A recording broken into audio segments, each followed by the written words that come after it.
সুপ্রিয় দর্শক, আসসালামু আলাইকুম। অনুসন্ধানী টাইম সংবাদে যুক্ত হওয়ার জন্য আপনাকে অসংখ্য ধন্যবাদ। জানিয়ে দিচ্ছি আমাদের হাতে থাকা সর্বশেষ আপডেট। আর বরাবরের মধ্যে সর্বশেষ আপডেট জানাতে আপনাদের পাশে আমি সাইমন সুজন। সুপ্রিয় দর্শক, মুসলিম উম্মাহ, বিশ্ব রাজনীতি, বাংলাদেশের ভবিষ্যৎ ও সামরিক বিষয়ের সকল ভিডিও পাবেন এখানে। প্রেসিডেন্ট তারেকের চমক, বর্ডার কাঁপাতে বিডিআরে যুক্ত হচ্ছে মিসাইল হেলিকপ্টার।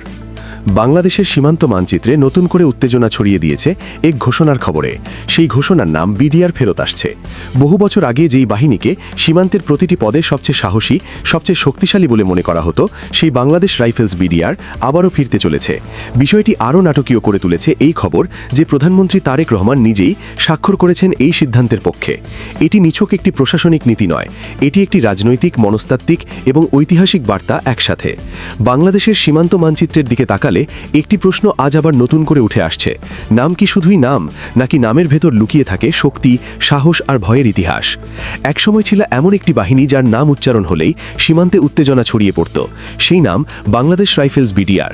সময় বদলেছে, রাষ্ট্রের নীতিও বদলেছে, আর সেই নামটিও বদলে গিয়ে হয়েছে বর্ডার গার্ড বাংলাদেশ, বিজিবি। কিন্তু প্রশ্ন থেকে গেছে, নাম বদলানোর সঙ্গে কি বদলে গেছে সীমান্তের ভয়ের সমীকরণ? আর আজ যখন আবার বিডিআর নাম ফিরিয়ে আনার রাজনৈতিক প্রতিশ্রুতি শোনা যাচ্ছে, তখন সেই প্রশ্ন আরও গভীর হয়ে উঠছে। বিজিবির আগে সীমান্তে ছিল এক ভয়ঙ্কর বাহিনী বিডিআর।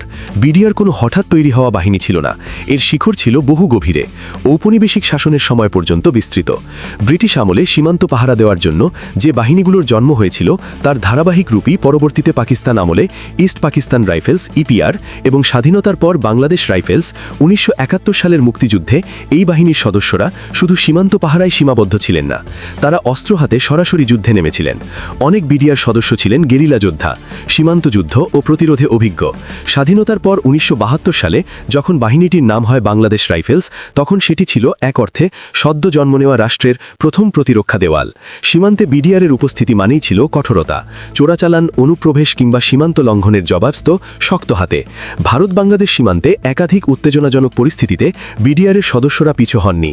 তাদের নীতি ছিল স্পষ্ট, প্রতিরোধে আপোষ নেই। এই মনোভাবই বিডিআরকে পরিচিত করেছিল এক ভয়ঙ্কর সীমান্ত বাহিনী হিসেবে। নাম বদলানো বাহিনী না বদলে গিয়েছিল সীমান্তের ভয়। 2009 সালের ফেব্রুয়ারি পিলানে ঘটে যায় ইতিহাসের সবচেয়ে ভয়াবহ সামরিক ট্র্যাজেডিগুলির একটি। বিডিআর বিদ্রোহে প্রাণ হারান 57 জন সেনা কর্মকর্তা। পুরো দেশ স্তব্ধ হয়ে যায়। এই ঘটনার পর বিডিআর নামটি শুধু একটি বাহিনীর পরিচয়ই নয়, বরং হয়ে ওঠে জাতীয় ট্রমার প্রতীক। রাষ্ট্র তখন এক কঠিন সিদ্ধান্তের সামনে দাঁড়ায়। বাহিনীকে নতুন করে গঠন করতে হবে, নতুন আস্থা তৈরি করতে হবে। এরই অংশ হিসেবে 2010 সালে বাংলাদেশ রাইফেলসের নাম বদল করে রাখা হয় বর্ডার গার্ড বাংলাদেশ। যুক্তি ছিল নতুন নাম, নতুন কাঠামো, নতুন মানসিকতা। কিন্তু সীমান্তে যারা দিনরাত দায়িত্ব পালন করেন, তাদের অনেকের মনেই প্রশ্ন ছিল, নাম বদলালেই কি বাহিনীর চরিত্র বদলে যায়? বিডিআরের যে ভয়, যে আক্রমণাত্মক প্রতিরোধের সুনাম ছিল, সেটি কি ধীরে ধীরে ম্লান হয়ে গেল? বিডিআর বনাম বিজিবি, সাহসের সংজ্ঞা কি বদলেছে? বিজিবি গঠনের পর বাহিনীটি নিঃসন্দেহে আধুনিক হয়েছে। প্রযুক্তি, নজরদারি ব্যবস্থা, রাডার, সীমান্ত ব্যবস্থাপনা সবকিছুতে এসেছে নতুন। কিন্তু চরিত্রে এসেছে একটি বড় পরিবর্তন। বিজিবি আর শুধু যুদ্ধমুখী বাহিনী নয়, এটি এক ধরনের বর্ডার ম্যানেজমেন্ট ফোর্স। বিডিআরের দর্শন ছিল সীমান্ত মানেই যুদ্ধক্ষেত্রের সম্ভাবনা। বিজিবির দর্শন সীমান্ত মানেই কূটনীতি, সমন্বয় ও নিয়ন্ত্রিত প্রতিরোধ।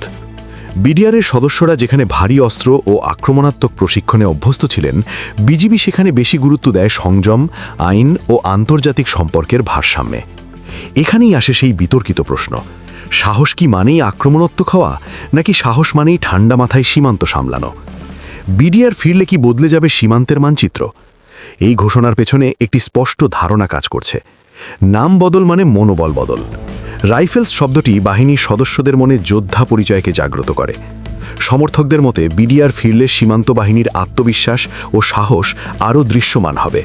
কিন্তু সমালোচকদের প্রশ্ন, বর্তমান ভূ রাজনৈতিক বাস্তবতায় কি সেই পুরনো আক্রমণাত্মক মানসিকতায় ফেরা সম্ভব? সীমান্ত আজ শুধু কাঁটাতার নয়, এটি আন্তর্জাতিক রাজনীতি, ব্যবসা ও কূটনীতির স্পর্শকাতর ক্ষেত্র। নাম বদল নাকি শক্তি বদলের রাজনীতি, এখানেই পুরো বিতর্কের কেন্দ্রবিন্দু। এটি কি শুধুই নাম বদলের রাজনীতি, নাকি সত্যিই শক্তি ও দর্শন বদলের পরিকল্পনা? যদি শুধু নাম বদলে যায় কিন্তু কাঠামো ও প্রশিক্ষণ ও অস্ত্রের ক্ষেত্রে মৌলিক পরিবর্তন না আসে, তাহলে কি বিডিআরের সেই পুরনো শক্তি ফিরে আসবে? ইতিহাস বলে একটি বাহিনীর শক্তি নির্ভর করে 3টি বিষয়ের ওপর: প্রশিক্ষণ, মনোবল ও রাষ্ট্রীয় নীতি। বিডিআর নাম ফিরলেও যদি বিজিবির নিয়ন্ত্রিত নীতি অপরিবর্তিত থাকে, তাহলে এটি হবে প্রতীকী পরিবর্তন। আবার যদি নামের সঙ্গে সঙ্গে কৌশল ও সক্ষমতার পুনর্গঠন হয়, তবে সেটি সত্যিই সীমান্তের শক্তির ভারসাম্যে প্রভাব ফেলতে পারে। বিডিআরের সৃষ্টি থেকে বিজিবিতে পদার্পণ একটি পূর্ণ ইতিহাস। বিডিআর ছিল স্বাধীন বাংলাদেশের সীমান্তের প্রথম সাহসী প্রহরী। বিজিবি সেই বাহিনীর আধুনিক উত্তরসূরি। একে অপরের প্রতিদ্বন্দ্বী নয়, বরং সময়ের প্রয়োজনের রূপ বদলানো একই ধারার অংশ। আজ যখন আবার বিডিআর নাম ফিরিয়ে আনার আলোচনা হচ্ছে, তখন এটি কেবল অতীতের নস্টালজিয়া নয়, এটি রাষ্ট্র কী ধরনের সীমান্ত দর্শন চায় তার প্রতিফলন। বিডিআর ছিল ভয় ও সাহসের প্রতীক, বিজিবি হল নিয়ন্ত্রণ ও কূটনীতির প্রতীক। নাম বদলালে ইতিহাস বদলায় না, কিন্তু ইতিহাসের ব্যাখ্যা বদলাতে পারে। বিডিআর ফিরলে কি সীমান্ত আবার কাঁপবে, নাকি নতুন নামে পুরনো সাহস নতুন বাস্তবতায় জায়গা খুঁজবে? এই প্রশ্নের উত্তর দেবে সময়, রাজনীতি ও রাষ্ট্রের নির্দেশ। ভারতের দাদাগিরি শেষ, কলকাতার বাজার দখলে নিচ্ছে বাংলাদেশ। বন্ধুরা, স্বাধীনতার পর থেকেই সেই 1972 সাল থেকে ভারত থেকে লবণ আমদানি করছে বাংলাদেশ। প্রতি বছর কয়েকশো কোটি টাকার লবণ আমাদের কিনতে হয় ভারত থেকে। ফলে প্রতি বছর বিপুল পরিমাণ অর্থ আমাদের ভারতে চলে যেত। সেই সাথে ভারত আমাদের নিম্নমানের আয়োডিন ছাড়া লবণ বাংলাদেশের কাছে বিক্রি করত। এছাড়াও শেখ হাসিনা তার সময় বাংলাদেশের লবণ চাষিদের কোনো রকম সুযোগ সুবিধা দিত না। ফলে ভারতীয় লবণে পুরো বাংলাদেশ 6 লাভ হয়ে গিয়েছিল।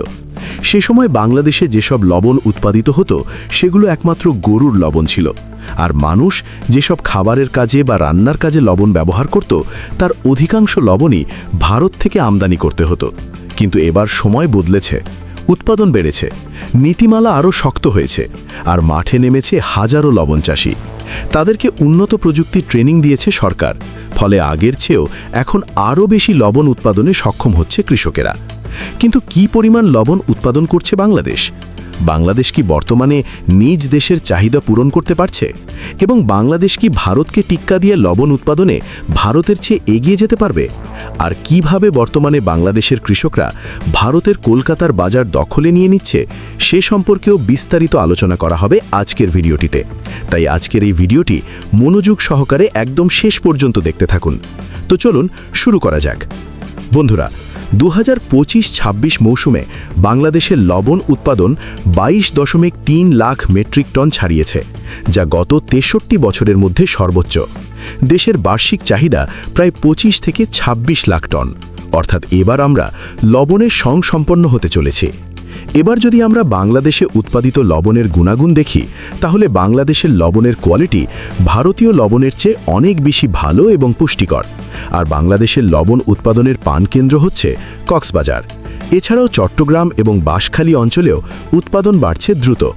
বর্তমানে পলিথিন প্রযুক্তি ব্যবহার করে খুবই দ্রুত লবণ চাষ বৃদ্ধি করেছে চাষিরা, এবং এই পলিথিন প্রযুক্তি ব্যবহার করে চাষিদের লবণ উৎপাদন কয়েক গুণ বেড়ে গেছে। আগে 1 একর জমিতে যে পরিমাণ লবণ পাওয়া যেত, এখন তার চেয়েও দ্বিগুণেরও বেশি লবণ পাওয়া যাচ্ছে সেই জমিতে। বর্তমানে সরকারি তদারকিতে কাজ করছে বাংলাদেশ ক্ষুদ্র ও কুটির শিল্প কর্পোরেশন।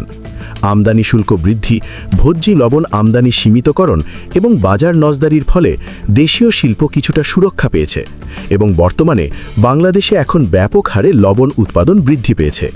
তবে বাংলাদেশের লবণ উৎপাদন অনেক বৃদ্ধি পেলেও তার সংরক্ষণের সীমাবদ্ধতা রয়েছে। ফলে চাষিরা লবণ উৎপাদন করতে সক্ষম হলেও তা ঠিকমতো সংরক্ষণ করতে পারছে না। ফলে তারা ন্যায্য মূল্য পাচ্ছে না। তারা কম দামে বড় বড় কোম্পানির কাছে লবণ বিক্রি করে দিচ্ছে, এবং কোম্পানিরা সেটাকে প্যাকেট করে বেশি দামে বিক্রি করছে। এছাড়াও বাংলাদেশে বর্তমানে বেশ কিছু কোম্পানি গড়ে উঠেছে যারা এই লবণের সাথে আয়োডিন যুক্ত করছে। ফলে এই লবণ হয়ে উঠেছে আরও বেশি চাহিদা সম্পন্ন এবং আরও বেশি পুষ্টিকর। ফলে বর্তমানে বাংলাদেশি লবণের চাহিদা কলকাতা সহ ভুটান ও নেপালেও বৃদ্ধি পাচ্ছে। আমাদের দেশ যখন লবণ উৎপাদনে স্বয়ংসম্পন্ন হবে, তারপর আমরা এসব লবণ নেপাল, ভুটান, এমনকি ভারতের কলকাতায় রপ্তানি করব। আপনারা হয়তো জানেন যে ভুটান ও নেপাল ল্যান্ডলক কান্ট্রি, ফলে তারা ভারতের কাছ থেকে লবণ কিনে খায়।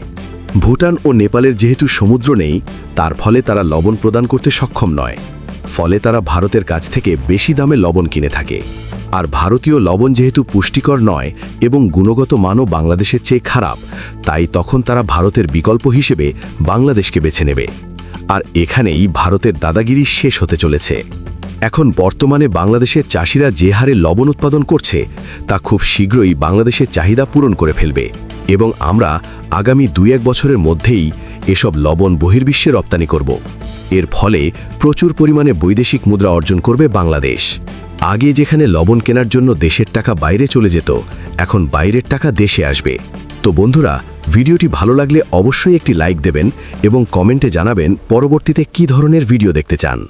বন্ধুরা, বাংলাদেশ এখন যেমন ভারত থেকে লবণ কিনছে না, ভারতীয় লবণ বয়কট করছে, তেমনিভাবে এবার সময় এসেছে ভারতীয় মশলাকে বয়কট করার। বাংলাদেশ কিভাবে ভারতের মশলাকে বয়কট করছে এবং বাংলাদেশে কিভাবে উৎপন্ন হচ্ছে ভারতের চেয়েও ভালো মশলা, সে সম্পর্কে জানতে আমাদের এই ভিডিওটিতে ক্লিক করুন। তো দেখা হচ্ছে পরবর্তী ভিডিওতে। ততক্ষণ পর্যন্ত সুস্থ থাকবেন, ভালো থাকবেন। আল্লাহ হাফেজ।